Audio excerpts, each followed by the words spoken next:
Daniel, chapitre 2. La seconde année du règne de Nebuchadnezzar, Nebuchadnezzar eut des songes. Il avait l'esprit agité et ne pouvait dormir. Le roi fit appeler les magiciens, les astrologues, les enchanteurs et les chaldéens pour qu'ils lui disent ses songes. Ils vinrent et se présentèrent devant le roi. Le roi leur dit: « J'ai eu un songe, mon esprit est agité et je voudrais connaître ce songe. » Les Chaldéens répondirent au roi en langue araméenne: « Ô roi, vis éternellement, dis le songe à tes serviteurs et nous en donnerons l'explication. » Le roi reprit la parole et dit aux Chaldéens: « La chose m'a échappé. Si vous ne me faites connaître le songe et son explication, vous serez mis en pièces et vos maisons seront réduites à un tas d'immondices. Mais si vous me dites le songe et son explication, vous recevrez de moi des dons et des présents et de grands honneurs. C'est pourquoi dites-moi le songe et son explication. » Ils répondirent pour la seconde fois: « Que le roi dise le songe à ses serviteurs et nous en donnerons l'explication. » Le roi reprit la parole et dit: « Je m'aperçois en vérité que vous voulez gagner du temps parce que vous voyez que la chose m'a échappé. Si donc vous ne me faites pas connaître le songe, la même sentence vous enveloppera tous. Vous voulez vous préparer à me dire des mensonges et des faussetés en attendant que les temps soient changés. C'est pourquoi dites-moi le songe et je saurai si vous êtes capable de m'en donner l'explication. » Les Chaldéens répondirent au roi: « Il n'est personne sur la terre qui puisse dire ce que demande le roi. Aussi jamais roi, quelque grand et puissant qu'il ait été, n'a exigé une pareille chose d'aucun magicien, astrologue ou chaldéen. Ce que le roi demande est difficile, il n'y a personne qui puisse le dire au roi, excepté les dieux, dont la demeure n'est pas parmi les hommes. » Là-dessus, le roi se mit en colère et s'irrita violemment. Il ordonna qu'on fît périr tous les sages de Babylone. La sentence fut publiée, les sages étaient mis à mort, et l'on cherchait Daniel et ses compagnons pour les faire périr. Alors Daniel s'adressa d'une manière prudente et sensée à Arjoc, chef des gardes du roi, qui était sorti pour mettre à mort les sages de Babylone. Il prit la parole et dit à Arjoc, commandant du roi: « Pourquoi la sentence du roi est-elle si sévère ?» Arjoc exposa la chose à Daniel. Et Daniel se rendit vers le roi et le pria de lui accorder du temps pour donner au roi l'explication.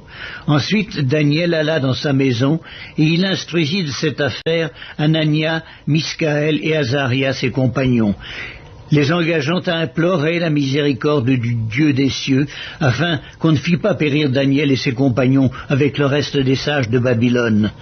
Alors le secret fut révélé à Daniel dans une vision pendant la nuit, et Daniel bénit le Dieu des cieux. Daniel prit la parole et dit: « Béni soit le nom de Dieu d'éternité en éternité. À lui appartiennent la sagesse et la force. C'est lui qui change les temps et les circonstances, qui renverse et qui établit les rois, qui donne la sagesse aux sages et la science à ceux qui ont de l'intelligence. Il révèle ce qui est profond et caché, il connaît ce qui est dans les ténèbres, et la lumière demeure avec lui. Dieu de mes pères, je te glorifie, je te loue de ce que tu m'as donné la sagesse et la force, et de ce que tu m'as fait connaître ce que nous t'avons demandé, de ce que tu nous as révélé le secret du roi. » Après cela, Daniel se rendit auprès d'Arjoc, à qui le roi avait ordonné de faire périr les sages de Babylone. Il alla et lui parla ainsi: « Ne fais pas périr les sages de Babylone, conduis-moi devant le roi, et je donnerai au roi l'explication. » Arjoc conduisit promptement Daniel devant le roi et lui parla ainsi: « J'ai trouvé parmi les captifs de Juda un homme qui donnera l'explication au roi. » Daniel, chapitre 2. Le roi prit la parole et dit à Daniel, qu'on nommait Belshazzar: « Es-tu capable de me faire connaître le songe que j'ai eu et son explication ?» Daniel répondit en présence du roi et dit: « Ce que le roi demande est un secret, que les sages, les astrologues, les magiciens et les devins ne sont pas capables de découvrir au roi. Mais il y a dans les cieux un Dieu qui révèle les secrets et qui a fait connaître au roi Nebuchadnezzar ce qui arrivera dans la suite des temps. Voici ton songe et les visions que tu as eues sur ta couche. » Sur ta couche, ô roi, il t'est monté des pensées touchant ce qui sera après ce temps-ci. Et celui qui révèle les secrets t'a fait connaître ce qui arrivera. Si ce secret m'a été révélé, ce n'est point qu'il y ait en moi une sagesse supérieure à celle de tous les vivants, mais c'est afin que l'explication soit donnée au roi et que tu connaisses les pensées de ton cœur. Ô roi, tu regardais et tu voyais une grande statue. Cette statue était immense et d'une splendeur extraordinaire. Elle était debout devant toi et son aspect était terrible.